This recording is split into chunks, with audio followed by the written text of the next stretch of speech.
Napa tegese ulang reh? Ada yang tanya, napa ya tegese ulang reh?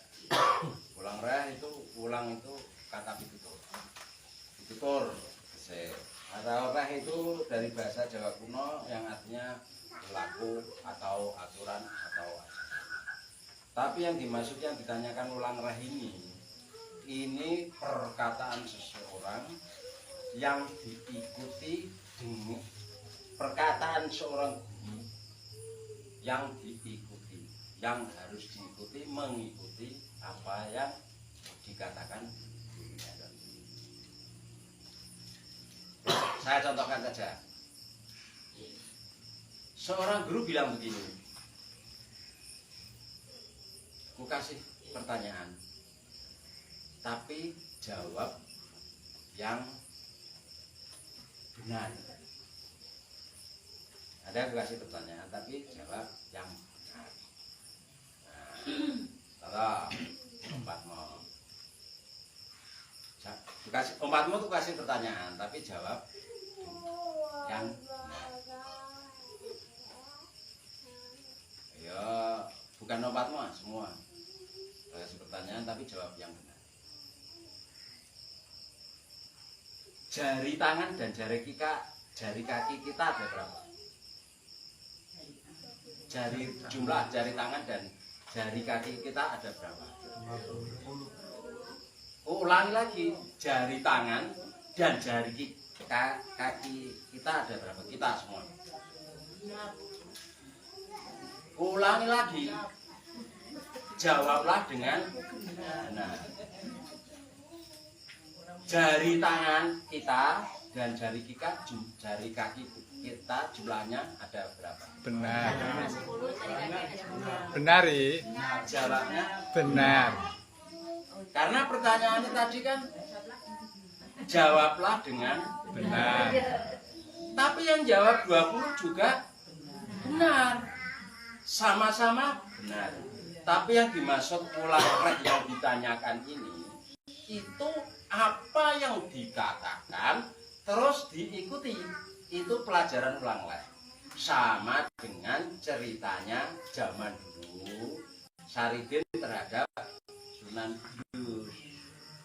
Saridin waktu itu kan menunjukkan kepadanya ngangsu pakai keranjang. Keranjang kan nggak mungkin toh untuk ngangsu pakai keranjang untuk ngisi bak bisa penuh.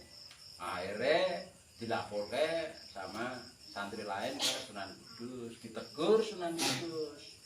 Kamu kok carane ning kene nggone dom, aja dodol dom. Kene iki nggone wong duwe dom aja dodol dom. Maksude kene iki ya nggone wong pinter, ora usah dudono kepinteranmu. Maksudnya Sunan Kudus kurang lebih seperti itu. Itu yang dimaksud dengan kata-kata ulang reh pelajaran. Terus suatu saat Saridin juga menunjukkan kepandaiannya. Tempat pancuran air wudhu itu kan nggak mungkin ada ikannya. Habis orang santri wudhu kan masuk dibuat kayak jubangan itu. Saridin nggak punya lauk, makan nggak punya lauk. Dia mencari itu ikan di air. Padahal air itu kan nggak ada mungkin air di bekas orang wudhu, bekas mandi yang masuk di peceren itu kan nggak mungkin ada ikannya. Tapi Saridin melakukan itu, terus airnya dilaporkan ke Sunan Kudus lagi. Dilaporkan bahwa Saridin itu menunjukkan kepandaiannya. Peceren yang jelas nggak ada lah ikannya, di seroi dapat ikan seperti ikan di sini. Sunan Kudus datang, negur Saridin, diulangi lagi. Kene nggone wong dodol dom. Ora usah perlu mbok tawani dom. Maksudnya iku kene iki ya nggone wong pinter. Nggone wong ulang reh, wong pinter, aja mbok pameri kaya begitu. Kurang lebih seperti itulah teguran Sunan Kudus terhadap Saridin. Terus Saridin kan bilang, setiap air, setiap toyo, setiap banyu itu ana iwake. Ya, terus muridnya kan jika kelapa. Ambil kelapa iki apa? Kelapa. di luarnya sabut, di dalamnya sabut, bathok, tulangnya bathok, di dalamnya tulang bathok, air. Berarti air ini ada ikannya, berarti banyu iki ana iwake. Wonten. Iku berarti kan paham yang dimaksud? Paham ya. Kan kata-katanya Sunan Kudus. Iya. Berarti kan kemene banyu ana iwake. Ning jero bathok mau kan apa iki banyu? Berarti banyu iki ana wae wonten. Dia hanya ngegongi. Padahal itu kan ibaratnya perkataan Sunan Kudus seperti ulang rehnya saya katakan tadi loh. Jari kita ada berapa? Jawab dengan benar. Alah. Sing jawab dengan jari kita ada 20. Jari kaki dan tangan. Ya benar, tapi lebih benar tadi. Jawabnya jari kita ada berapa? Jawab dengan benar. Ya benar. Paham yang maksud? Ya. Itu pelajaran ulang reh. Nah, misalkan jawab dengan benar. Kamu makan sehari berapa kali? Jawabnya benar. Mau jawab dengan benar kok. Jawab dengan benar. Itulah pelajaran ulang reh zaman-zaman dulu sampai sekarang yang ditanyakan ulang reh itu pelajaran hati. Pelajaran hati itu pelajaran ulang reh zaman dulu yang sampai sekarang itu kadang ada yang mengerti, ada yang tidak. Nah itu perbedaannya pelajaran ulang-ulang reh seperti itu. Jadi harus kalian tahu antara pelajaran ini, oh ini pelajaran ulang reh. Jadi pelajaran ulang reh mengikuti gurunya. Apa gurunya itu apa? Nah seperti itu tadi kelapa tadi. Dalamnya kelapa apa ini? Ini kan kelapa. Dalamnya kelapa ada pak air. Jaritin nggak bilang kan air itu ada ikannya. Berarti air ini ada ikannya. Dia jawab ada ikannya. Kan gitu. Katanya setiap air ada ikannya. Dipecah ya ada ikannya. Itu kurang lebih seperti itu. Nah ini janjiannya pelajaran ulang reh itu dulu saya ajarnya dalam. Tapi ini kurang lebih seperti itu. Jadi dulunya itu maksudnya Sunan Kudus kamu di sini belajar ngaji. Ngaji dengan benar. Mengikuti syariat di sini. Seandainya tah kamu sebelumnya sudah pandai, ya jangan bertunjuk-tunjuknya kepada orang lain yang kelihatannya bagaimana gitu, nggak boleh maksudnya nggak boleh menyombongkan, menunjukkan kekuatannya kepada orang lain. Gitu maksudnya Sunan Kudus seperti itu. Bukan berarti Sunan Kudus itu marah sama Saridin itu marah betul-betul marah, bukan. Mau Saridin itu sendiri masih keponakannya. Saridin kan anaknya Sunan Muria. Sunan Muria itu adik iparnya Sunan Kudus. Karena adiknya Sunan Kudus menikah dengan Sunan Muria. Lah Saridin itu kan anaknya Sunan Muria, jadi ponakannya. Dia nggak bakalan, cuman karepe Sunan Kudus gitu. Cuman sifatnya Saridin agak samin, paham tak samin? Jadi kadang-kadang ya orang samin ya gitu-gitu, kadang gitu. Jadi pinter Saridin ya pinter, tapi agak jiwanya mungkin samin atau bagaimana. Samin itu malah jujur, malah orangnya jujur. Tapi ya begitu, kadang dia tidak merasa memamerkan diri karena dia kepepet. Saridin kadang kan kepepet. Waktu ngasuh ngisi bak itu kan nggak kumanan ember dan lain-lain. Nah, akhirnya dia pakai keranjang, terus dia ya gitu. Tapi akhirnya malah Saridin menunjukkan kekuatan yang mana terus Sunan Kudus nggak suka. Gampangannya kamu terus pandai, ya nggak perlu lah ngaji di sini. Padahal tuh Sunan Saridin ke Kudus karepe itu tuh belajar untuk ngaji, tapi di Kudus malah dia menunjukkan kekuatannya. Jadi Sunan Kudus nggak suka seperti itu. Kamu di sini ngaji-ngaji, nggak boleh seperti itu. Maksudnya kurang lebih seperti itu. Itulah tentang ulang reh. Jadi pelajaran ulang reh kurang lebih seperti itu. Ini tanya yang kedua itu tentang sholat supaya ini khusyuk.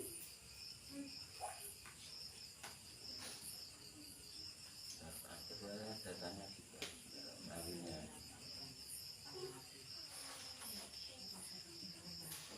Ya intinya gitulah. Kata-katanya panjang lupa. Pokoknya intinya ada yang tanya sholat supaya khusyuk. Hadis Nabi menerangkan supaya khusyuk itu menghadap sutranya. Jadi menghadap batas. supaya khusyuk sholat khusyuk itu satu kuncinya tepat waktu. Itu keharusan tepat waktu supaya agak khusyuk. Karena apa? Enggak tergesa-gesa. Kalau sholat akhir waktu akan tergesa-gesa, otomatis tidak khusyuk. Itu yang pertama. Mau sholat, upayakan kencing dulu, berak dulu. Kuatirnya kalau pas sholat terus kudu kencing kudu berak, pasti dia tidak khusyuk. Mau sholat, kalau bisa makan dulu, minum dulu. Jangan sampai kelaparan. Waktu sholat kok kelaparan, otomatis tidak khusyuk. Atau mengingat aku masih punya kopi di sana, belum tak minum dan lain-lain. Nah, minum dulu, makan dulu, itu dipetengkan. Bukan sholatnya, makan dulu, kalau perlu makan dulu, minum dulu. Bukan sholat dulu baru makan dulu, minum dulu, baru sholat. Nah, itu supaya khusyuk. Dan yang terpenting antara khusyuk, semuanya khusyuk itu satu. Ini yang agak sulit. Orang kalau kepengen sholat khusyuk itu mengingat kematian. Bahwa sholatku ini sholat yang terakhir. Besok atau nanti aku mati. Seperti orang yang sakit kondisi kritis. Pasti berdoanya khusyuk, sholatnya khusyuk. Jadi dibedakan. Kalau kita cari uang, kalau kita bekerja, seolah-olah kita hidup 1000 tahun lagi. Tapi kalau kita beribadah itu ya macam-macam. Beramal dan lain-lain, berpuasa, sholat dan lain-lain itu seolah-olah kita mati esoknya. Jadi seolah-olah kita mati. Itu kita akan merasa kita menjalaninya akan pasti menjalaninya. Kalau seolah-olah besok kita mati, otomatis kita akan merasa mau mati kan mesti seperti orang kalau mati lah. Orang kalau mati mesti berdoanya khusyuk. Nah, kurang lebih seperti itu. Dan waktu sholat kalau pas sendirian ada pembatasnya, misalkan tembok, misalkan sholat di sini jangan, kalau bisa sana. Jadi depan tembok atau sana, pokoknya ada depannya itu ada band orang nggak dilewat-lewati orang. Karena sholat di sini ada orang-orang lewat, itu pun tidak marahi khusyuk. Sholat di depannya, apalagi sekarang di internet itu ada sarung yang lucu. Saya katakan lucu itu gimana? Sarung itu seperti koran, ada tulis-tulisannya itu, mesti ada tuh di internet. Sekarang repot itu. Nanti sholat kan menghadap sujud. Yang dikhawatirkan kita sholat melihat sarung dan membaca yang di depan kita. Makanya sholat upayakan paling depan. Di tengah dan di belakang itu pahalanya tetap paling besar kalau sholat bersama. Karena apa? Dia tidak terganggu. Apalagi kadang seseorang mengharamkan memakai baju bertuliskan. Mengharamkan. Kenapa? Kalau kita pas sholat melihat tulisan di belakang. Misal ada tulisan apalah. Atau kita sholat pakai koran. Bukan pakai sajadah. Pakai koran. Itu pun banyak toh hari Idul Fitri, Idul Adha yang nggak pakai koran. Itu juga susah khususnya. Kenapa? Khawatirnya itu waktu Allahu Akbar takbir mau lihat bahwa ada orang berkosa, nenek-nenek diperkosa misalkan, atau apa ini? Akhirnya kan kau baca, makanya diharamkannya seperti itu. Semestinya pakai koran tidak diharamkan, tapi diharamkan karena tadi kau membaca. Sedangkan sholat yang terbaik kan tidak tertutup matanya, tidak matanya terpejam, paling baik terbuka. Tapi terpejam boleh, tapi bagus terbuka. Matanya itu terbuka, menghadap Allah itu jangan terus terpejam, tapi terbuka. Terpejam pun boleh, tapi lebih baik terbuka. Tapi terbuka pun bisa menjadikan orang tidak bisa khusyuk. Pasti itu. Pasti tidak bisa khusyuk terbuka. Karena kalau ada, makanya apalagi kalau ada orang lewat, serang mambu wangi, serang mambu untut, kan mesti beremeng ya. Pas ngentut kan, ngentutnya yang kena melaku, kan kurang ajar ngentut yang ngarep. So andainya itu dia kentut. Makanya upayakan sholat di depannya itu ada pembatasnya. Itu Pak, ini sholat. Kalau sholat berjamaah upayakan paling depan. Tapi paling depan itu upayakan yang paling pinter, termasuk imam. Baris pertama paling pinter juga. Sebabnya kenapa? Kalau imam gagal, sholat gagal kan diganti yang depan juga makmumnya. Nggak mungkin yang makmum belakang, makmumnya penggantinya. Untuk menggantinya. Jadi harus pinter. Nanti nek sholat yang pinter yang belakang, yang depan yang agak bodoh-bodoh. Nanti nek imam batal. Baris depan diem aja kan repot nanti, nggak ada penggantinya. Nah itu masalah bab sholat. Atau bab tadi yang saya ditanyakan bab apa? Sholat kusuk atau bab tadi apa? Ulang reh. Ada pertanyaan tentang ulang reh maupun sholat? Silakan bertanya. Kalau ada pertanyaan tentang ulang reh, ya. Yang dinamakan sholat kafaroh. Ya? Sholat kafaroh. Loh. Itu kan sholat sunah biasa. Maksudnya untuk ya nggak ada hubungannya dengan pahala besar. Gimana maksud? Itu kan sholat biasa. Atau untuk mengganti sholat yang pernah ditinggalkan.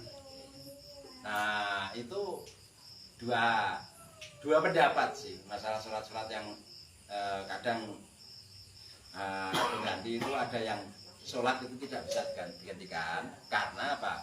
Sholat itu harus tepat waktu. Ada yang berpendapat seperti itu. Ulama ada yang berpendapat, misalkan zuhur kan waktunya sampai sekarang, sekian sampai sekian jam sekian, sampai dengan zuhur sampai dengan batas sekian, asar batas sekian. Dengan sholat zuhur ke asar kan semestinya juga nggak boleh. Dan itu sholat pengganti kan dulu pernah terangkan sholat pengganti kan ada sholat pengganti ada karena sholat undur diganti dan lain-lain kan kurang lebih seperti itu. Itu masalah sholat. Ada lagi? Jadi tidak mesti jadi ada yang boleh, ada yang sholatnya harus diganti karena dia meninggalkan sholatnya gitu. Ada seperti orang yang sakit kritis. Kalau sakit kritis dia sudah ada sadar nggak bisa sholat, ya nggak perlu sholat. Dia waktu meninggalkan sholat sudah berhari-hari nggak perlu meninggalkan sholat, perlu ganti karena namanya nggak sadar. Ada lagi?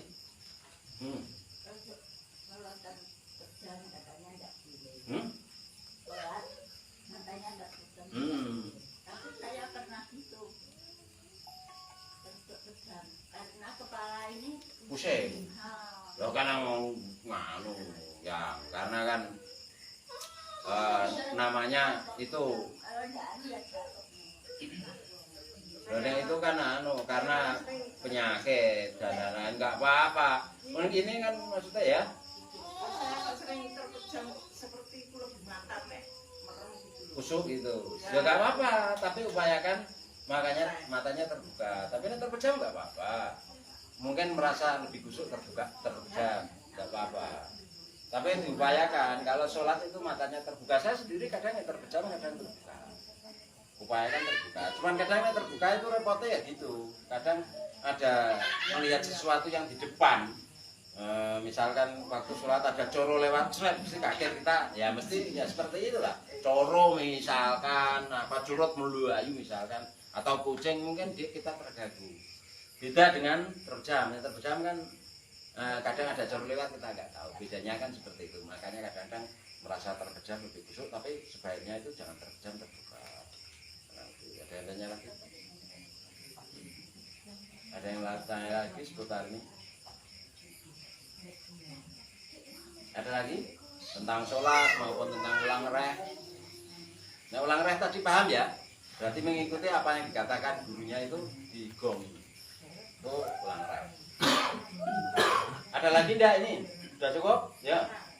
Saya pernah di masjid itu ya, setelah terawih kok ada surat qadha itu. Makanya kalau itu kan banyak pendapat para ulama. Pakai imam. Siapa yang ikut sholat qadha ayo. Maksudnya sholat yang ditinggalkan. Ya, pokoknya qadha, sholat qadha. Ya paham, maksudnya itu sholat yang ditinggalkan. Aku dicilik karena sholat. Ya. Contohnya, nek mecah cilik memang nggak sholat, kecuali sudah akhir balik. Akhir balik nggak boleh meninggalkan sholat. Terus akhirnya aku sudah akhir balik tapi sering meninggalkan sholat. Ada yang berpendapat harus mengganti WhatsApp. mengganti nijoli setelah dia keputang. Dijoli hitungannya berapa kan kita nggak tahu. Dikira-kira sendiri itu diperbolehkan juga. Ada yang memperbolehkan. Kurang lebih. Adanya lagi? Ada lagi? Ada enggak? Ada lagi apa enggak? Jangan ngomong sendirian, bingung aku. Sudah cukup ini? Sudah cukup? Cukup, sekian. Nah, semoga kalian yang sakit doakan lekas sembuh. Yang rezekinya seratus doakan supaya lancar dan lain-lain, usaha dan lain-lain. Semoga tambah rezekinya. Allah menambah rezeki kalian, tambah kesehatan. Apa itu? Semoga sejahtera selalu lah kalian semua. Allahumma amin. Bismillahirrahmanirrahim. Alhamdulillahirabbil alamin. Allahumma shalli ala Muhammad. Allahumma shalli ala Muhammad. Allahumma shalli ala Muhammad. Ya Allah, menyerahkan Tuhan rezeki yang Allah barokah. Amin. Rabbana atina fid dunya hasanah wa qina adzabannar.